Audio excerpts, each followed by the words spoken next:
계속해서 우리 주님을 의지하는 마음 가지고 함께 찬송합니다.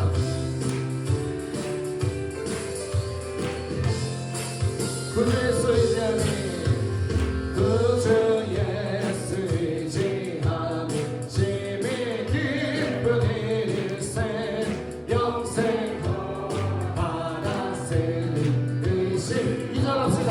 구주 예수 의지하여 구주 예수 의지하니 심히 기쁜 일일세 주를 믿는 나의 마음 그의 피에 적시네 예수 예수 믿는 것은 받은 증거 많노라 예수 예수 귀한 예수 믿음 넣어주소서.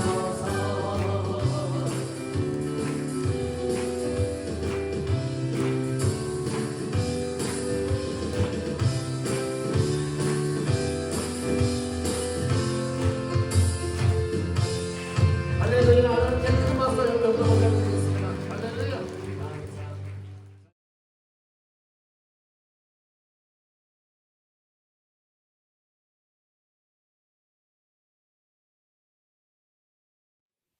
오늘 새가족 사역팀이 헌신하는 날인데 솔직하게 새가족들이 교회에 들어오면 기존 교인들은 좀 불편합니다. 원래 하던 신앙의 스타일이 있기 때문에 불편하죠. 여러분, 제가 우리 교회 처음 부임해서 가장 먼저 했던 말이 뭐냐면 제가 여러분에게 새가족이라고 그랬어요. 제가 담임 목사도요, 중국교회를 잘 모르잖아요. 여러분들은 중국교회를 섬기기 위해서 오랜 시간 동안 헌신하고 수고하시고 헌금도 하시고 기도도 하시고 눈물도 흘렸는데 저는 다른 교회를 섬겼으니까 중국교회 잘 모르잖아요. 그래서 와서 제가 배워야 되고 적응해야 되기 때문에 저 스스로가 새가족이라고 그랬습니다. 근데 사실은 모든 교회의 목사님과 성도와 교회 간의 문제가 뭐냐면 목사님이 자기가 새신자라는 생각을 못하기 때문에 문제가 생겨요.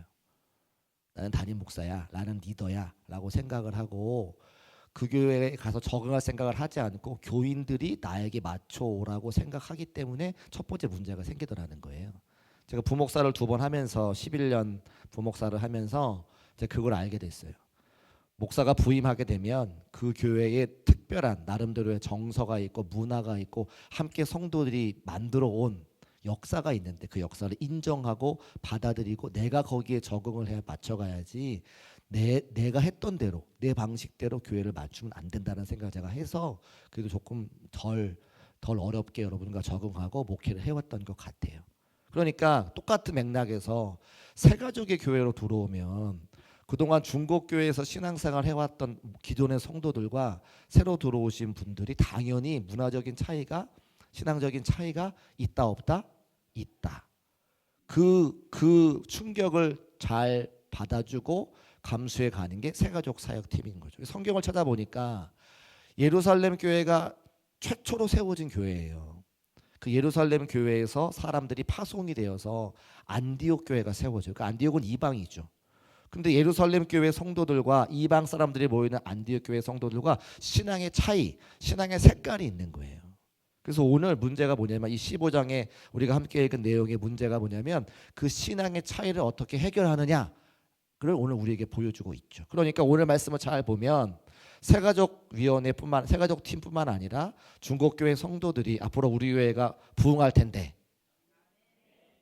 이제 손발이 좀 맞아가네요. 부흥할 텐데 새가족이 들어오실 텐데 그럼 이제 그때 우리가 오늘 사도행전 15장 말씀을 통해서 새가족이 들어와서 우리와 문화가 다를 때에 어떻게 하면 되는가를 알 수가 있는 거죠. 자, 제가 중국교회에 오니까 정치하시는 분이 계셨어요. 여기 지역구에 전에 국회의원이 우리 교회 교인이시더라고요. 제가 정치하시는 국회의원을 다 만나서 인사를 드리고 또 지금도 이제 제가 정확하게 잘 모르겠는데 이제 구의원, 시의원 이런 분들이 이제 교회에 계셔서 정치에 조금 관심을 갖게 됐는데 정치하시는 분들이 자신을 알리는 방법이 2가지가 있습니다. 첫 번째는 탑 다운 방식이 있고 그다음에 밑에서부터 올라가는 그런 방식이 있는데 첫 번째 탑다운 방식이 뭐냐면 이제 바텀업 탑다운이라고 이야기하는데, 첫 번째는 자기가 어떤 전문 분야에 굉장히 탁월함을 갖고 있는 거죠. 그래서 예를 들면 어떤 환경 문제에 내가 공부를 많이 했다. 그러면 정치권에서 이 환경 전문가를 비례대표로 선발을 하는 거예요.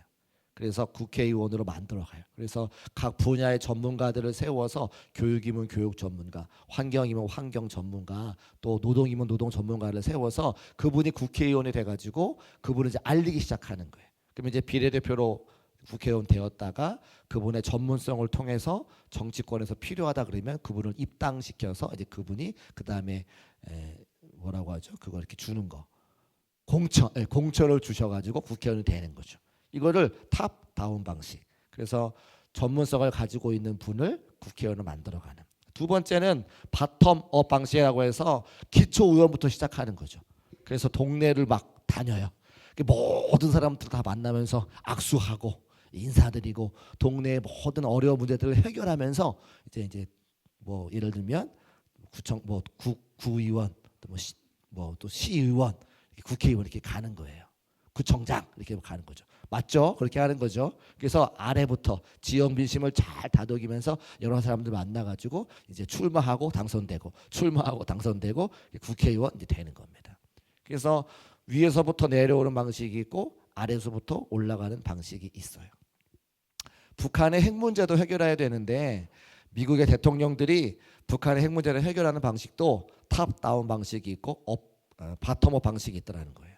탑다운 방식은 누구냐? 트럼프 대통령이 두 번째 대통령이 되는데 첫 번째 대통령이 되었을 때 북한에 있는 김정은을 만났습니까?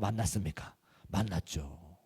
그때 아주 그냥 이쪽에 미국 국기, 이쪽에 북한 국기 해가지고 제3국에서 막 만나가지고 엄청 막 악수하고 막 트럼프가 어디죠? 판문점으로 막 북한에 막 넘어가고 막 그랬잖아요. 그래서 위에 사람들끼리 만나가지고 이 북한의 핵 문제를 해결하자. 탑다운 방식으로. 해결이 잘 됐습니까? 안 됐습니까? 잘 안 됐어요. 오바마는 어떻게 했느냐? 오바마 어떻게 했냐면 아래에서부터 위로 올라가는. 그래서 북한을 경제적으로 고립시켜가지고 계속 배가 고프게 만드는 거죠. 그래서 여러 국가들이 같이 협력해가지고 그 북한의 핵 문제를 해결할 수 있도록. 근데 이것도 잘 안 됐어요, 사실은. 그러니까 뾰족한 답이 없는 거죠. 근데 이 두 가지 방식이 있는 건 확실합니다. 트럼프는 탑다운 방식으로 위에 중요한 사람들끼리 만나서 문제를 해결합시다. 오바마 행정부는 밑에서부터 바텀업 방식으로 해가지고 여러 사람들과 같이 여러 나라와 같이 협력해서 북한을 고립시켜서 이 문제를 해결합시다 라고 이야기하는 겁니다. 교회에서 문제를 해결하는 방식도 똑같다는 거예요. 위에 중요한 사람들끼리 만나서 해결하는 방식이 있고 아래에 성도들끼리 만나가지고 해결하는 방식이 있더라는 거죠. 자, 제가 처음 서두에 말씀을 드렸습니다만 교회가 생기고 나서 예루살렘 교회가 생겼는데 예루살렘 교회는 유대인들 구약 성경을 알고 하나님을 알던 사람들이 이제 개종해서 유대교에서 기독교로 예수 그리스도를 메시아로 믿어 모이는 사람들이 예루살렘 교회예요. 그러니까 이분들은 자기들만의 특별한 동지성을 갖고 있죠. 그게 뭐예요? 하나님을 알고 구약 성경을 알고 예수님을 메시아로 인정하는 그 사람들끼리만 모여 있는 거예요. 근데 이제 그렇게 해서 은혜를 받아가지고 우리만 예수 믿지 말고 다른 이방인도 전도하러 가자. 그래서 사울과 바나바를 파송합니다. 그 세운 교회가 뭐예요? 안디옥 교회. 그 교회는 두 개밖에 없어요. 예루살렘 교회, 안디옥 교회. 근데 두 사람들의 이 두 교회의 모습이 완전히 다른 거죠. 구약 성경을 알았던 하나님을 알았던 예수 그리스도를 메시아로 믿었던 예루살렘 교회 성도들은 대표적으로 할례를 받습니다. 왜요?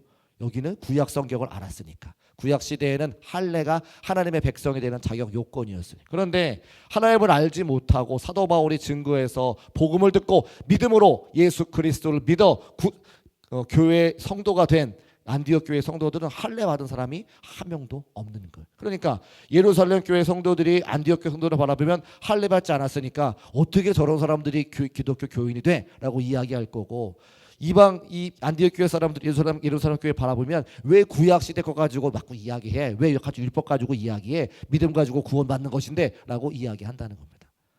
서로 예수를 믿고 하나님을 알고 말씀을 믿지만 신앙생활의 모습이 다르니까 서로 그 다름을 인정하지를 못하고 싸우는 거예요. 오늘 그 이야기가 나와 있죠. 그래서 2절 말씀에 뭐라고 기록이 되어져 있습니까? 우리 2절 말씀 화면에 올려주시고 같이 한번 읽어보겠습니다. 2절 시작. 바울 및 바나바와 그들 사이에 적지 아니한 다툼과 변론이 일어나. 자, 다툼과 변론이 왜 일어났을까요? 서로 다르기 때문에. 우리 교회 새가족에 들어오면 정말 예수님을 처음 믿는 사람도 있지만 다른 교회에서 신앙생활 하다가 들어오신 분도 있어요. 그죠? 예수를 처음 믿으면 주야 이렇게 주여 삼창하는 게 주야 이렇게 들린다니까요.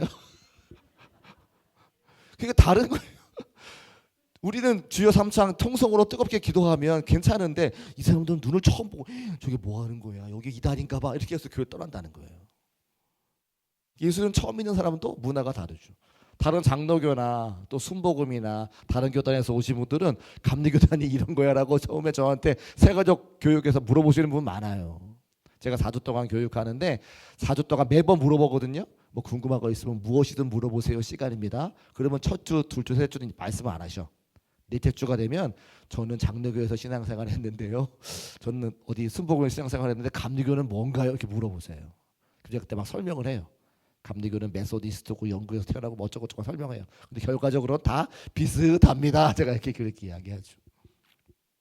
그러니까 신앙생활의 모습이 다르기 때문에 서로 다툼과 변론이 일어났다고 하는 겁니다. 그러니까 우리 교회에서도 새가족이 계속 들어오게 되고 교회가 부흥하고 성장하면서 많은 우리와 다른 문화와 정서를 갖고 있는 성도들을 만난다. 그때마다 다툼과 변론이 있다. 있는 거예요. 서로 의견이 다르고 생각이 다르고 경험의 깊이가 다르기 때문에 다툼과 변론은 당연히 있는 것이다. 그런데 그 다툼과 변론만으로 끝나면 교회가 어렵겠지만 그 다툼과 변론을 탑다운 방식이든 바텀업 방식이든 해결하여서 특별히 새가족 사역을 통해서 해결하여서 우리가 예수 그리스도를 구세주로 고백하는 모든 사람들이 함께 예배할 수 있는 믿음의 공동체를 만들어 가시기를 주의 이름으로 축복합니다. 그 문제가 뭐냐? 5절 말씀. 자, 5절 말씀에 이제 문제가 드러나는데 우리 5절 같이 한번 읽어보겠습니다. 시작. 바리새파 중에 이방인에게 할례를 행하고 모세의 율법을 지키라 명하는 것이 마땅하다 하니라. 이 누구 의견이에요? 예루살렘 교회 성도들의 의견이죠. 우리는 할례를 받았으니까 구약 시대의 율법은 할례를 받아야 예수 믿는 사람 되는 거니까 너희도 할례를 받아라고 이야기하는 거죠. 근데 안디옥 교회 사람들은 구약도 모르고 하나님도 모르고 율법도 모르고 예수 그리스도를 믿음으로 구원받았는데 그게 가능하지가 않죠.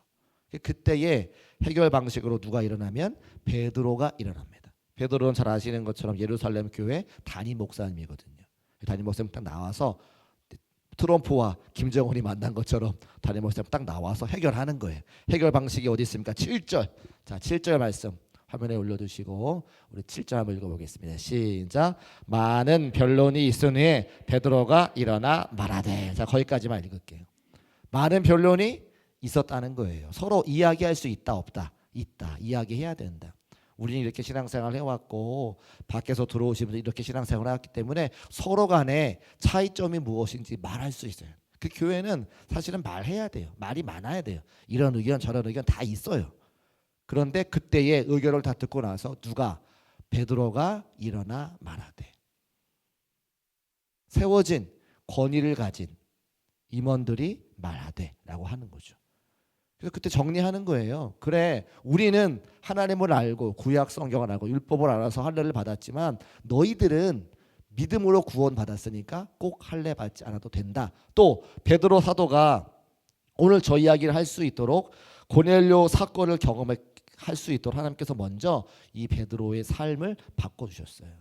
이방인들이 먹는 음식을 그동안은 내가 먹지 않았는데 그 음식을 먹어도 되더라 라고 하는 이방 사람들의 변화된 모습을 베드로가 경험을 하게 되고 믿음 가지고도 얼마든지 신앙생활을 할 수 있더라고 알려주셨기 때문에 그 문제를 해결하게 된 것을 볼 수가 있습니다. 그래서 오늘 금요 성령 기도에 나오신 분들은 적어도 우리 교회에서 기도하시는 분들이고 각 또 파트와 부서를 맡고 계시는 우리 임원들이신데 여러분들이 새 가족들이 들어왔을 때에 서로 많은 변론과 또 다툼이 있겠지만 여러분들이 그 다툼과 변론을 이제 베드로가 일어나서 말한 것처럼 함께 이해하고 격려하고 받아들이는데 앞장설 수 있는 저와 여러분 되시기를 주의 이름으로 축복합니다. 그리고 새 가족 위원이 되어주세요.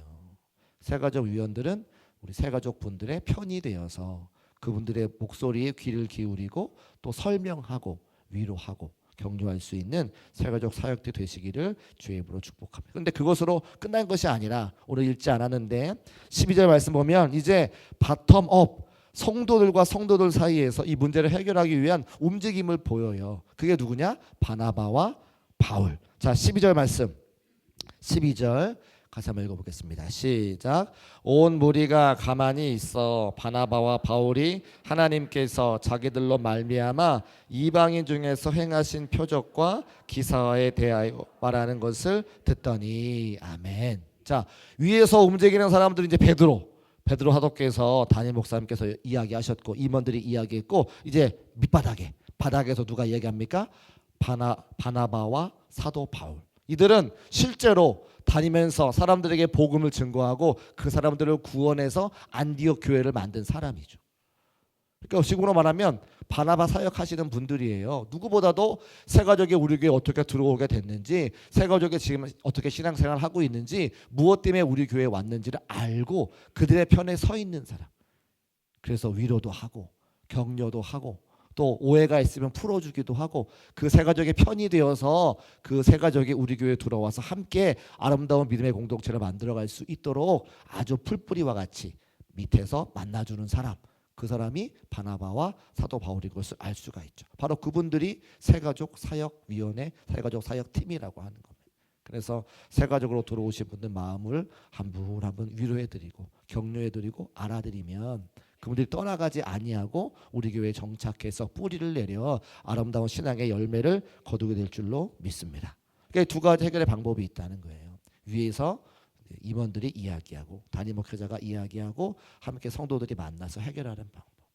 그래서 오늘 이 시간에는 사랑하는 성도들이 새가족에 들어왔을 때, 특별히 오늘 새가족 사역위원회가, 새가족 사역팀이 함께 또 헌신하는 날이니까 우리 모두가 새가족이 되고 바나바가 되고 또 바울과 같은 사람이 되어서 우리 교회 앞으로 들어오게 될 많은 새로운 가족들을 잘 섬기고 또 아름다운 믿음의 공동체 만들어서 하나님께 큰 영광 올려드리시기를 주님의 이름으로 축복합니다.